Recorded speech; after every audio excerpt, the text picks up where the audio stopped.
Everything Everywhere All at Once is directed by the Daniels and stars Michelle Yeoh, Ki Huy Kwan, and Stephanie Soo. A woman down on her luck is swept up in an insane adventure where she alone can save the multiverse by exploring other worlds and connecting with the lives that she could have had.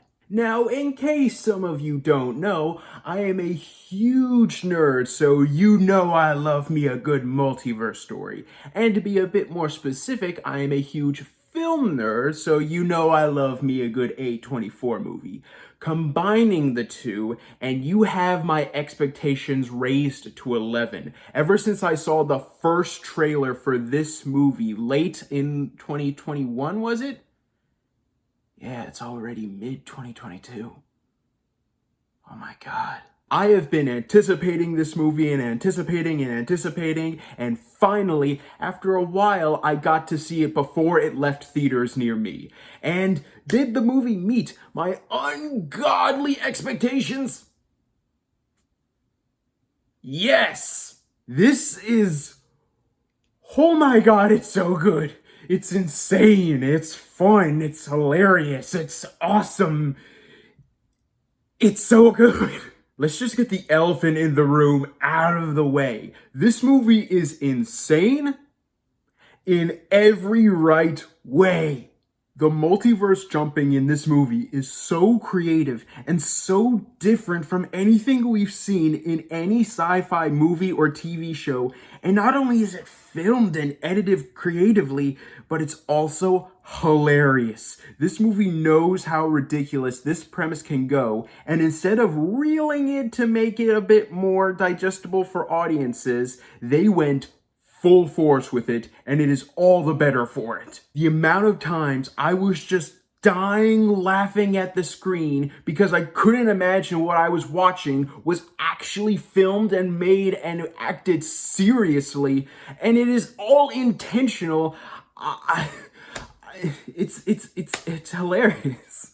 I was laughing so hard so many times, and there are just so many references to other projects, to other sci-fi movies, and to even other genres in this movie, and it's all handled so well and so hilariously and with such talent. It's kind of like if the guys who wrote Scott Pilgrim were told to make a multiverse story, and immediately you have my ticket sold and in your pocket. The Daniels, both of you, well done. And on top of just the story and the comedy being on point, you also have the action sequences. These are some of the best action sequences.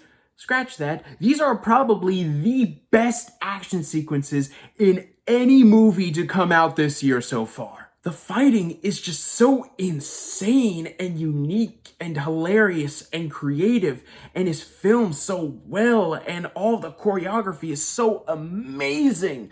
It's so good. I usually take notes when I go to a movie theater, so I usually have to look down and write notes and miss like a couple seconds here and there. I legitimately didn't want to take notes during this movie because I was legitimately afraid I would miss something. The comedy, foreshadowing, storytelling, action, it's all going at 1,000,000 miles per hour, but is handled with such wit that it never feels rushed. It always feels well done.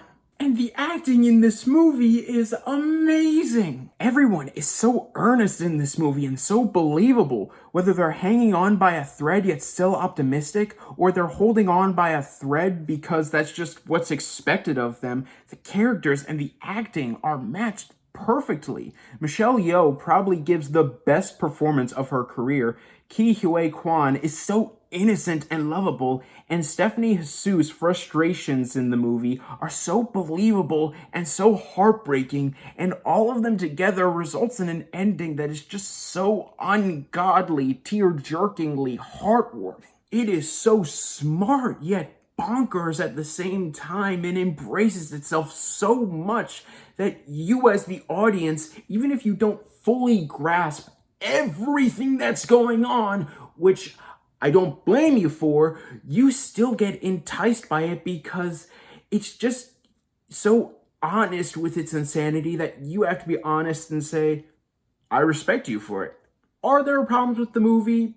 Yeah, sure. I'm pretty sure if you watch this movie over and over and over again and you really analyze it, you will see a whole bunch of things to nitpick.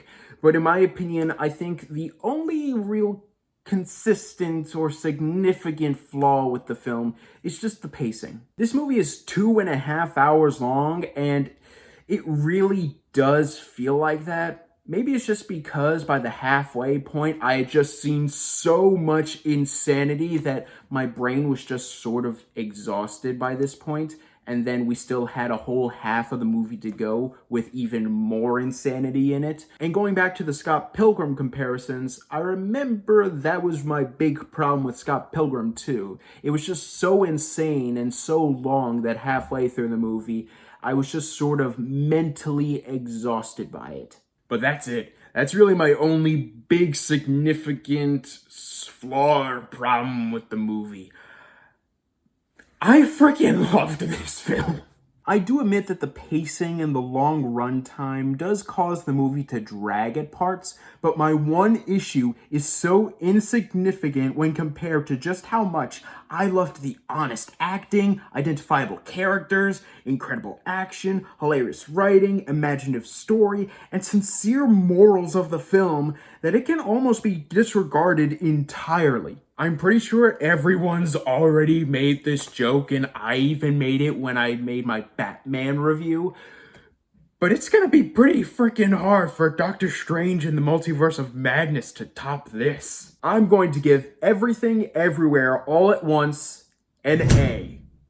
Well guys, thank you so much for watching, and let me know in the comments down below, what's your favorite multiverse movie, TV show, or just overall story in general? Talking about the multiverse and mentioning Doctor Strange just made me realize that my favorite multiverse story is... I'm sad now.